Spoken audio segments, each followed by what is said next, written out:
how to delete a Valorant account permanently. First, you want to simply open your browser over here, and once you're inside your browser, you want to simply search for Riot Games over here. Once you're inside your Riot Games website, you want to simply visit the website over here first and log in into your account.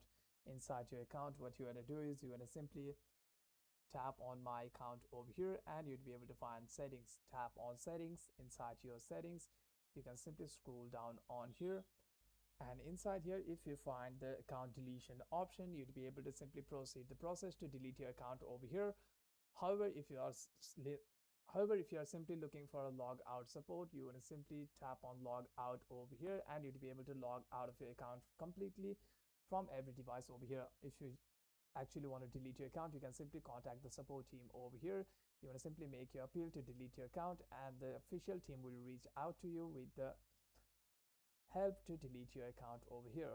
Hope this video was helpful, and if you have any further questions, make sure to leave a comment down below, and I'll see you guys on the next one.